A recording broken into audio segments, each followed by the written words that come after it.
Hello friends, chemical bonding series में आपका स्वागत है। तो इस वीडियो के अंदर हम करेंगे वैलेंस बॉन्ड थ्योरी। बिल्कुल ही इंपॉर्टेंट थ्योरी है अपने पास। इससे पहले हमने कौन सी थ्योरी की थी? Lewis Langmuir theory. उसके बाद अपने पास आती है वैलेंस बॉन्ड थ्योरी। ये देख लेते हैं अभी। जनरली ये जो थ्योरी थी, हमारे पास दो साइंटिस्ट थे जिसका नाम था हमारे पास हिटलर एंड लंदन।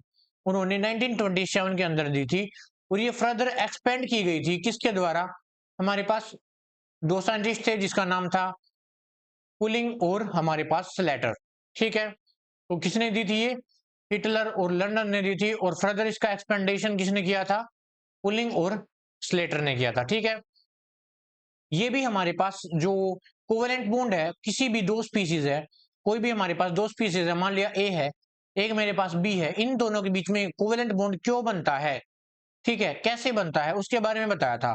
तो वैलेंस बॉन्ड थ्योरी के अकॉर्डिंग ये था कि किसी भी दो स्पीसीज के अंदर जो बॉन्ड बनता है वो उनके ऑर्बिटल की ओवरलैपिंग की वजह से बनता है। कि जो उन दोनों स्पीसीज के जो ऑर्बिटल थे, हमने पिछली यूनिट्स के अंदर देख लिया था कि ऑर्बिटल्स होते हैं। ठीक है, और ऑर्बिटल की शेप्स भी देख ली थी। तो ऑर्बिटल की ओवरलैपिंग की वजह से होता है जो बॉन्ड बनता है। अब इस थ्योरी के कुछ अंजप्शन थे, क्या अंजप्शन है वो देख लेते हैं। सबसे पहला अंजप्शन ये है, जो कोवेलेंट बॉन्ड है वो ओवरलैपिंग ऑफ ऑर्बिटल से बनता है। जो हमारे पास ऑटोमिक ऑर्बिटल होते हैं, ध्यान से समझना, जो हमारे पास ऑटोमिक ऑर्बिटल होते हैं, एटम के जो ऑर्बिटल्स होते हैं वो आपस में ओवरलैप करते हैं और फिर किसकी फॉर्मेशन कर लेते हैं? कोवेलेंट बॉन्ड की फॉर्मेशन कर लेते हैं आपस में ओवरलैप होकर। Point number second, only half filled orbitals with electron of opposite spin overlap. For example, एक ऑर्बिटल के अंदर ज्यादा से ज्यादा कितने इलेक्ट्रॉन आ सकते हैं? दो इलेक्ट्रॉन आ सकते हैं। ये मेरे पास ऑर्बिटल है, ये फुल्ली फिल्ड है। तो इन्होंने ये कहा गया है कि इस पोस्टुलेट के अंदर केवल और केवल हाफ फिल्ड ऑर्बिटल ही क्या करेगा? दूसरे हाफ फिल्ड ऑर्बिटल से क्या करेगा भाई? ओवरलैप करेगा। मान लिया मेरे पास ये ऑर्बिटल है, ये है, और मेरे पास दूसरा ऑर्बिटल ये है, ये देखो भाई, इसके अंदर जो इलेक्ट्रॉन है, इसके अंदर एक इलेक्ट्रॉन है, इसके अंदर भी मेरे पास कैसे कितने इलेक्ट्रॉन है? एक इलेक्ट्रॉन है। ठीक है, लेकिन इस इलेक्ट्रॉन की जो स्पिन है वो अपर साइड है, इस इलेक्ट्रॉन की स्पिन है वो लोअर साइड है। तो ये दोनों आपस में क्या कर लेंगे? दोनों ओवरलैपिंग कर लेंगे, इजिली ओवरलैपिंग हो जाएगी। लेकिन ऐसा कभी भी नहीं होगा, मान लिया ये इलेक्ट्रॉन ऐसे है और ये इलेक्ट्रॉन ऐसे है, तो आपस में इन दोनों की ओवरलैप होगी और दोनों इलेक्ट्रॉन एक ही ऑर्बिटल के अंदर आ गए। ऐसे ऐसे बिल्कुल भी नहीं होगा, ये बिल्कुल गलत गलत होगा। ठीक है, तो सीधी ओवरलैपिंग ये मानी जाएगी, अच्छी ओवरलैपिंग ये मानी जाएगी कि हमारे पास हाफ फील्ड ऑर्बिटल होंगे, यानी ऑर्बिटल के अंदर एक इलेक्ट्रॉन होगा और अपोजिट स्पिन के अंदर इलेक्ट्रॉन होंगे, वो आपस में क्या करेंगे? ओवरलैप करेंगे। ठीक है, आई होप आपको यहां तक समझ में आया होगा।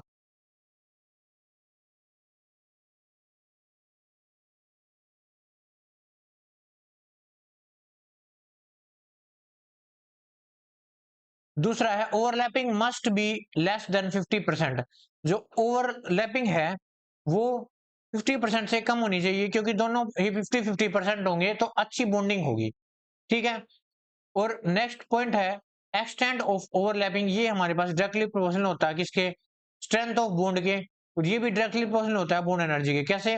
फॉर एग्जांपल, जैसे देखो, ओवरलैपिंग अगर बहुत ज्यादा हुई, मान लिया एक बार एक ये एटम है, ठीक है, और एक ये एटम है,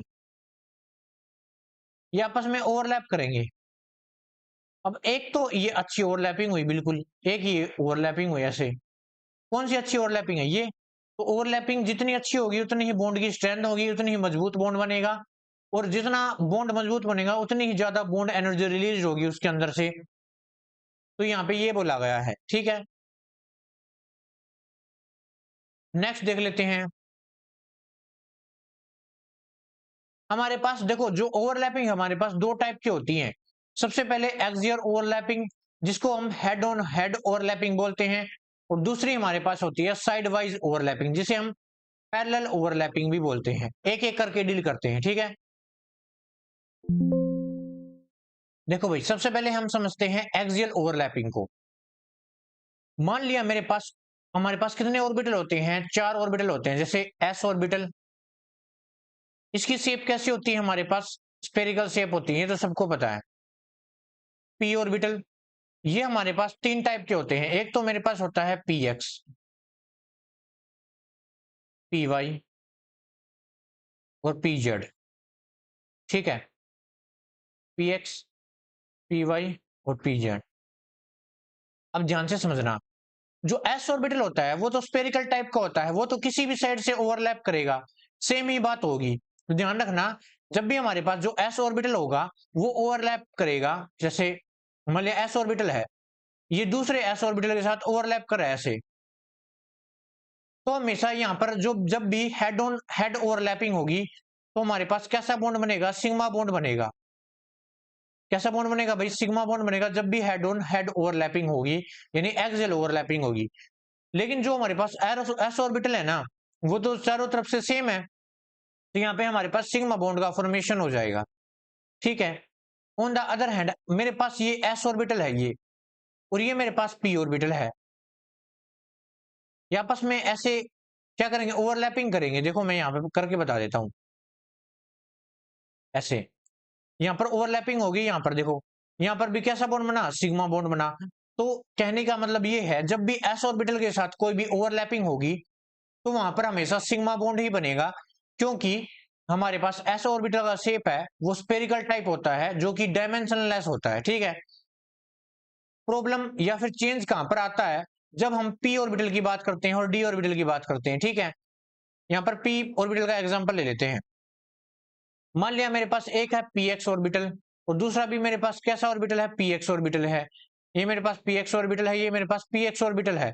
ये आपस में ओवरलैप करेंगे। देखो दोनों का हेड है ना इस तरफ, दोनों का हेड है इस तरफ, ऐसे। यहां पर देखो ओवरलैपिंग हुई, तो यहां पर कैसा बॉन्ड बनेगा, सिग्मा बॉन्ड बनेगा ऐसे। तो हेड ऑन हेड ओवरलैपिंग होगी तो सिग्मा बॉन्ड बनेगा। अब एक और बात समझते हैं, ये तो था हेड ऑन हेड ओवरलैपिंग। ठीक है, अब साइड वाइज ओवरलैपिंग कैसी होती है, मान लिया मेरे पास पी वाई है, मान लिया पी वाई ऐसे पी वाई ऑर्बिटल है, ये मेरे पास एक दूसरा पी वाई ऑर्बिटल है। जब ये साइड से ओवरलैपिंग करेंगे, जैसे कि फॉर एग्जांपल जैसे मेरे पास एक पी वाई ऑर्बिटल है, ये मेरे पास एक दूसरा पी वाई ऑर्बिटल है ऐसे। देखो यहां से ओवरलैप कर गया यहाँ से, तो यहां पर कैसा बॉन्ड बन गया, पाई बॉन्ड बन गया। ठीक है, तो जब भी साइड वाइज ओवरलैपिंग या पैरेलल ओवरलैपिंग होगी तो कैसा बॉन्ड बनेगा, पाई बॉन्ड बनेगा। फॉर एग्जांपल मेरे पास पीजेड है ऐसे, तो जब भी यहाँ पे साइड में ओवरलैप करेंगे तो कैसा बॉन्ड बनेगा बताओ, पाई बॉन्ड बनेगा। तो ये समझ में आया, बोलो। तो ये था, बस आपको ये याद रखना है कि एक्सियल ओवरलैपिंग में हमेशा सिग्मा बॉन्ड बनेगा और साइड वाइज ओवरलैपिंग में पाई बॉन्ड बनेगा। ठीक है, चलिए आगे बढ़ते हैं। यहाँ पर हम एक एग्जांपल लेते हैं ताकि आपको अच्छे से क्लियर होगा। हम बिल्कुल बिल्कुल बेसिक एग्जांपल लेंगे। मान लिया मैंने क्या बनाना है, H2 मॉलिक्यूल्स बनाना है। ठीक है, बिल्कुल बेसिक एग्जांपल लिया है। इसके अंदर मेरे पास दो हाइड्रोजन होंगे, एक तो ये हाइड्रोजन होगा जिसका एटॉमिक नंबर 1 होगा, दूसरा हाइड्रोजन मेरे पास 1 होगा ये। ठीक है, ये होगा। अब इसके पास अपना एक ऑर्बिटल होगा 1s, क्योंकि इसकी कॉन्फ़िगरेशन क्या होगा, एक इलेक्ट्रॉन है ना, एक इलेक्ट्रॉन है ये, तो क्या होगा 1s में 1। इसमें भी क्या होगा, एक इलेक्ट्रॉन है तो 1s में 1। तो इसके पास भी अपना एक ऑर्बिटल होगा जो कि कौन सा होगा भाई, 1s होगा, ये भी 1s होगा। इसके अंदर कौन सा इलेक्ट्रॉन है, एक इलेक्ट्रॉन है, दूसरे के अंदर भी अपना एक इलेक्ट्रॉन है। ध्यान रखना अपोजिट स्पिन करनी है। मान लिया ये एस ऑर्बिटल है, एस ऑर्बिटल का शेप कैसा होता है, हमको पता है स्फेरिकल शेप होता है, स्फेरिकल शेप बना दिया। ये पहला हाइड्रोजन था, इसके पास एस ऑर्बिटल के अंदर अपना एक इलेक्ट्रॉन था, ऐसे बना दिया।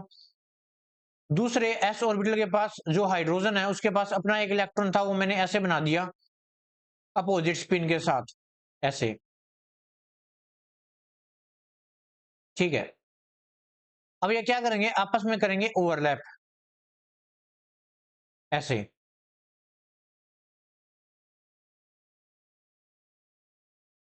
देखो एक इलेक्ट्रॉन, ये दूसरा इलेक्ट्रॉन, ये यहाँ पर देखो ओवरलैप कर गए, ये हाइड्रोजन है, ये हाइड्रोजन है, तो हाइड्रोजन हाइड्रोजन के बीच में कैसा बॉन्ड बन गया, कोवेलेंट बॉन्ड बन गया। ठीक है, ओवरलैपिंग से। और ये बॉन्ड कौन सा बना है यहाँ पर बताओ, सिग्मा बॉन्ड बना। सिग्मा बॉन्ड क्यों बना है, क्योंकि हेड ऑन हेड ओवरलैपिंग हुई है। या फिर हम ये भी कह सकते हैं कि जो एस ऑर्बिटल है वो हमेशा सिग्मा बॉन्ड ही बनाता है। ठीक है, ये हो गया। एक और एग्जांपल लेते हैं आपकी अच्छे से क्लियरेंस के लिए। HF मॉलिक्यूल लेते हैं, ठीक है, HF। इसके अंदर देखेंगे, एक तरफ मेरे पास हाइड्रोजन है, इसके पास अपना एक इलेक्ट्रॉन है, ठीक है, ऐसे डिनोटेट कर दिया। इसके अंदर क्योंकि इसकी कॉन्फ़िगरेशन कितनी होगी थी, 1s1 ऐसे। दूसरी ओर हमारे पास फ्लोरीन एटम है, इसका एटॉमिक नंबर कितना होता है बताओ? 9। 1s2 2s2 2p में 5, वैलेंस शेल में 5 इलेक्ट्रॉन, और ये p ऑर्बिटल है, तो p ऑर्बिटल कितने होते हैं हमारे पास? 3 होते हैं, 1 2 3 4 5। देखो यहाँ पर एक हाफ फील्ड ऑर्बिटल रहेगा ये, और यहाँ पर एक हाफ फील्ड ऑर्बिटल है ये, आपस में क्या करेंगे, ओवरलैपिंग करेंगे। ये हमारे पास p ऑर्बिटल है, ये हमारे पास कैसा ऑर्बिटल है, p ऑर्बिटल। मान लिया ये p ऑर्बिटल है, ये है, इसके पास अपना एक इलेक्ट्रॉन है ऐसे। ये मान लिया s ऑर्बिटल है, देखो s ऑर्बिटल है ना ये, इसके पास अपना एक इलेक्ट्रॉन है। ये आपस में क्या करेंगे, ओवरलैपिंग करेंगे। ये मेरे पास s ऑर्बिटल है और ये मेरे पास p ऑर्बिटल है। देखो कैसी कैसी फॉर्मेशन हुई बॉन्ड की, हेड ऑन हेड ओवरलैपिंग हुई तो सिग्मा बॉन्ड बना। तो एच एफ के अंदर कैसा बॉन्ड है, सिग्मा बॉन्ड है, ठीक है। तो ये हो गया भाई, तो ऐसे करना है, ठीक है, इसको ऐसे एग्जांपल आएंगे इसके। आई होप आपको वैलेंस बॉन्ड थ्योरी समझ में आई होगी। इस वीडियो के अंदर इतना ही। नेक्स्ट वीडियो के अंदर नेक्स्ट टॉपिक के साथ मिलेंगे, तब तक के लिए थैंक यू।